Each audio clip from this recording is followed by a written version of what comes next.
Welcome to Taste Buds. I'm Debra Eckerling, goal strategist, writer, and foodie, and today I'm speaking with Emily Pastor, founder of West of the Loop and author of the epic Air Fryer Cookbook, among others.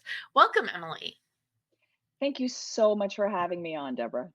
Well, thank you for being here, and thank you for writing an Air Fryer Cookbook because it's like of my top two favorite appliances, that and the Instant Pot. I love it. So, where did your journey into this land start? How'd you get here? Great question. So I've always I came from a food loving family, great Jewish cooks. Um and I had an aunt, one of my dad's sisters, who was in the food business when I was growing up in Washington, D.C. She was a caterer. She worked at restaurants. She had at one point a Jewish deli, a really awesome Jewish deli, but it was Washington, D.C. in the 80s wasn't quite ready for this very authentic New York style Jewish deli. So it did unfortunately didn't last. But so food was always a big part of our lives. But if you and your listeners can sort of cast your mind back to the 80s and the 90s, food did not have the place in our culture that it does today. So it never occurred to me that it was a possible sort of career path, even though of course I did have an aunt in the business. But um, so my dirty little secret is that I'm a lawyer by training.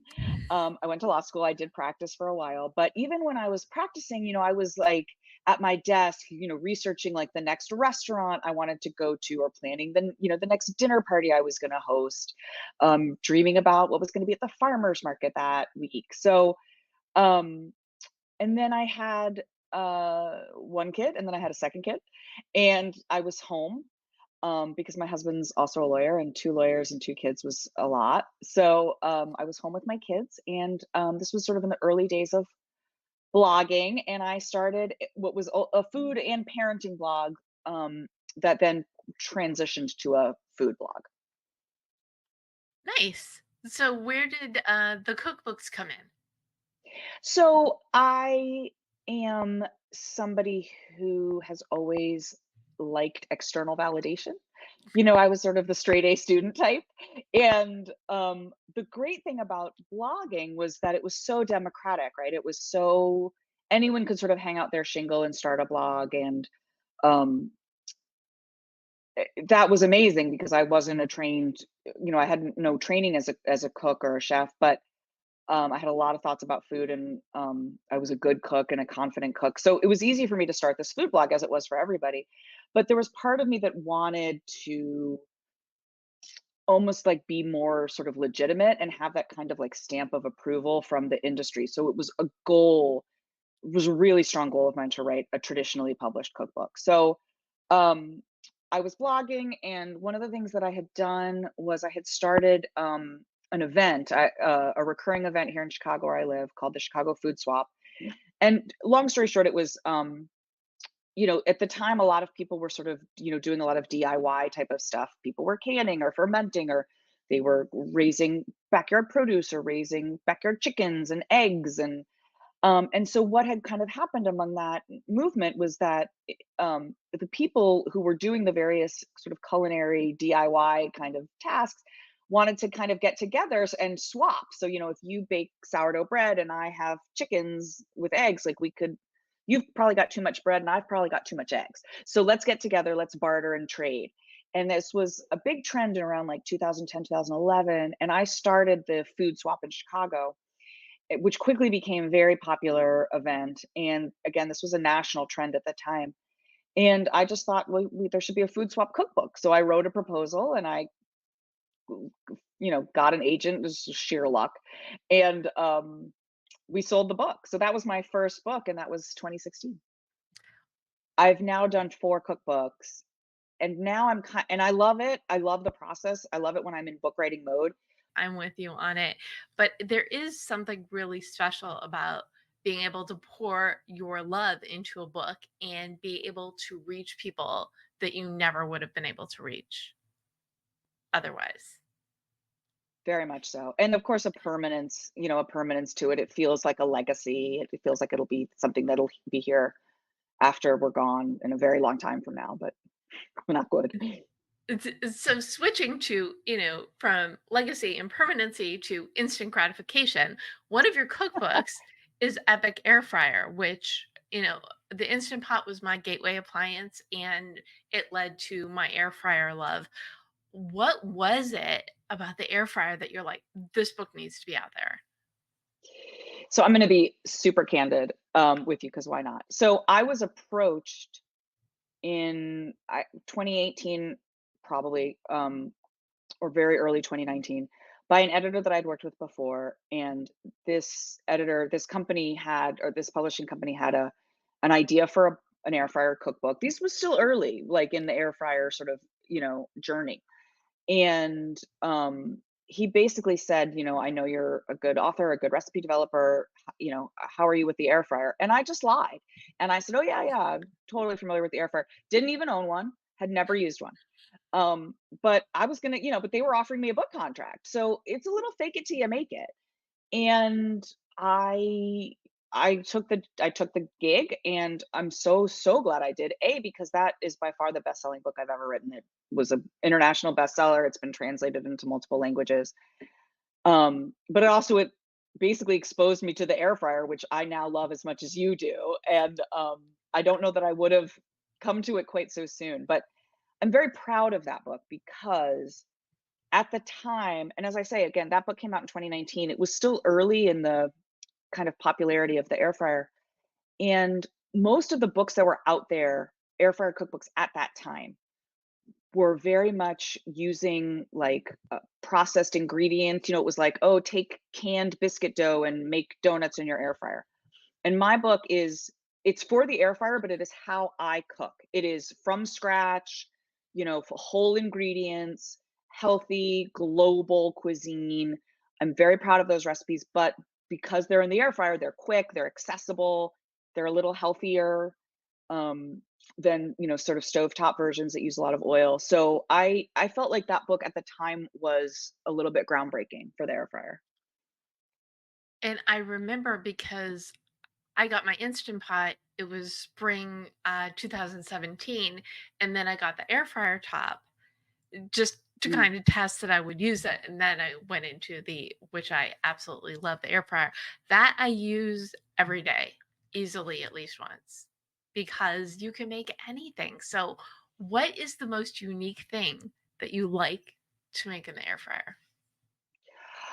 Um, well, you're dead on, Deborah, because it is so versatile. And people, I think, have this mistaken notion that all you can do is fry. I'm using air quotes here. Um, fry in it, and you can mimic frying in it, and that's great. And we can talk about that. But it is good for so much else. One of the things I love it for is vegetables. I think if you like to roast Brussels sprouts or roast broccoli in your oven, try it in the air fryer. It is amazing. It's quick. But maybe the most sort of unique thing is try fruit. Try like sort of caramelizing some pineapple or some peaches in the air fryer. Just brush on like a little melted butter, um, and some cinnamon or whatever, and just try those in the air fryer. And then you can and then with a scoop of little dollop of creme fraiche or yogurt or even ice cream if you're going to be indulgent, like that's a beautiful dessert. And so what is your air fryer philosophy? Do you use like the paper liners, or do you put dishes in there, or what do you think is the easiest way? Because this I learned off the bat is it's kind of a challenge to clean certain things off of that grid. Yes, that is very true. Um, I think the paper liners are good. I like the perforated ones because the whole key with the air fryer is getting that air to circulate. Like that's basically what I tell people is, it's a countertop convection oven. And the whole point of a convection oven, and the air fryer is a very powerful version of this, is it's about that fan circulating that air around the food to cause that browning and that caramelization that we love. So you don't want to impede that air circulation too much. Um, so I have never put I mean, I do, some things are good with a little dish, a little pizza pan or a little cake pan. That can be good, but I think I also like the perforated paper liners. Yeah. I know you're going to share a recipe, so I feel like now would be a good time. What is one of your favorites that people can try? And if you don't have an air fryer, I know you've got like a hack too, right? For sure. So this recipe actually came out of my most recent cookbook, which is a combination Instant Pot air fryer cookbook for people who have the like, attachment lid for their Instant Pot, or for people who have separate Instant Pots and air fryers. And it is a basically it's lamb and bulgur kofta. So it's ground lamb with some soaked bulgur wheat. So it helps stretch the meat a little bit. You can use a little bit less meat, a little bit healthier. You form a little, like a little patty or a little kebab type of thing. And they cook up so quickly in the air fryer. This is the kind of thing where probably during the nice weather, I live in Chicago, so during our, short nice weather, I would have my husband throw in the grill. But for the rest of the year, it's absolutely in the air fryer and it comes out, it's quick, it comes out super juicy. The cleanup's not bad at all. So it's exactly the kind of thing I love it's my kind of food. It's sort of Middle Eastern, Mediterranean food. It's so quick in the air fryer. I love lamb, and I wish Americans ate more lamb because it's very popular overseas, but less popular here. And ground lamb is very mild compared to like if you're used to that more gamey lamb taste from like a leg of lamb type of thing. So ground lamb, sorry, is a good entry for people who are a little bit worried about lamb. So that's one of my favorite things that I make in the air fryer pretty regularly. Awesome. And if you go to jewishjournal.com/podcast, not only will you get to read an article that goes with this episode, but you will get that amazing lamb patty, that's what I'm calling it, recipe from Emily. What other air fryer tips do you have? Well, so one thing that I think the air fryer is absolutely genius for is reheating leftovers. I hope that you've sort of experimented with that too, Deborah. Yes. There's food that I normally would not take home from a restaurant, like anything fried, right? French fries, arancini, like anything that's fried at a restaurant. You would, if it was left over, you would normally not bring that home because you're like, ugh, that's not going to be good on reheating. Fantastic in the air fryer, amazing. Pizza, reheating pizza in the air fryer. Like I just do it on low, like 300, and that's one of my big hacks is, the heating stuff up in the microwave makes it soggy, heating stuff up and reheating stuff in the air fryer, it's crisp, it's exactly how you want. So I love that. Um, Other than that, again, I think I wish people would use it more for vegetables. I think that it's fantastic for browning, and caramelizing vegetables, a roast, it's just a lot quicker, not having to preheat the oven, all of that. But you preheat the air fryer, don't you, just for a couple minutes? Yeah, but for like 3 minutes, How Right. long does it take your big oven to get up to 400 or 425? A long time. Uh, it's a very, very good point. Now, one of my favorite things to make in the air fryer is cake because Okay. delicious and easy. Do you have any desserts that you enjoy making? Yes, in the Epic Air Fryer book, I have a recipe for like a skillet chocolate chip cookie. It's like you make it in like a little cake pan. And I love that because you could literally like whip it up and have it be sort of baking while you're eating dinner. And then after dinner, be like, hey kids, like, hey family, hey friends, I made you this surprise dessert. And it's like you put a scoop of ice cream on that, it doesn't get better. Yeah. Well, everything tastes better with ice cream. What was your earliest food memory? Well, my mother says that my first word was cookie. So that pretty much set the tone for the rest of my life because I have a massive, massive sweet tooth. Um, but it's just, oh, and another thing that apparently I loved artichokes as a little kid. And so they were trying to plan my fourth birthday party or something. And they're trying, like, should we have pizza? Should we have hot dogs? And I said, let's have something everybody likes, artichokes. I'm sure that went over really well with your 4-year-old friends. Yeah, well, mom explained to me that, there was no artichokes to be had in November, so that That then it all worked out. What is it though about the whole food community piece? Because I find, and it might be my circles, your circles, you can basically talk about food with just about anyone. Absolutely. I mean, food it's so interesting to do food professionally because everybody has to eat and everybody kind of has to cook, at least in some format. So for me, cooking is a job, but everybody has to cook. Everybody cooks. If you're a doctor, if you're an architect, people are interested in what you do, but they don't do it. Nobody's doing surgery at home. Nobody's designing buildings at home, but everybody cooks or has to come up with some alternative to cooking. They have to get takeout or they have so it's so universal and I find it a really interesting phenomenon to do it as a job when it is also something that everybody does just to live.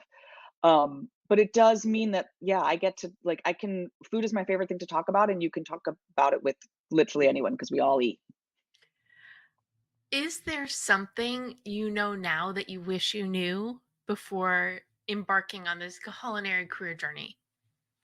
Part of me really wishes that I could have thought of this as a career sooner. I can't regret anything in my journey because I met my husband in law school and I love my husband and I love my kids, and so I can't conceive of a world in which I didn't at least go down that path for part of the time.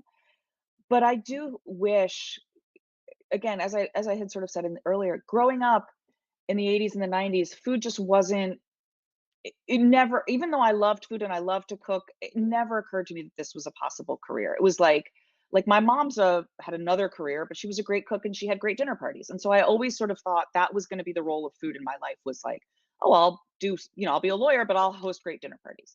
But I wish that I could have sort of thought about what if food could have been a career? I could have gone to culinary school or I could have gone to journalism school or something that would have maybe set me up better for this career. Since your first word was cookie, I'm really surprised it didn't occur to you, early. But you're right. We're Gen Xers, and the world we live in now, food has become so expansive that literally anybody can jump into it as a part of, if not their career, their life. Absolutely. I mean, I think it's one of the great things about the internet is how just democratic things are now. My teenage son is a musician and, because of the internet, he and his friends could get together and put out an EP, and it's on Spotify and Alexa, and everywhere. And they North Grove is the name of the band, by the way. And I did not mean to plug them, but just the point is, there is something so democratic about like, yeah, you can just start your blog. You can, just put out your own music. You can self-publish a book. Like there's so many opportunities now. And I definitely think it has opened our eyes to so many different types of global cuisines, so many different ingredients. Now I can tell people like, if you live in a small town or a rural area and I call for some ingredient, one of my recipes that you can't find at your local store, but I bet you can get it on the internet. So that has done a wonderful it's done wonderful things for food and our understanding of food. Before we wrap, do you have any final food for thought about, well, anything cooking, air fryer, Jewish food, dot, dot, dot? The thing that I'm always banging on about is salt. No, I teach a lot of culinary classes as well as develop recipes. And I think salt is the most misunderstood ingredient for home cooks. And I would encourage everyone to read up on how you use salt properly and throw out your table salt and get some kosher salt. I'm very opinionated on this.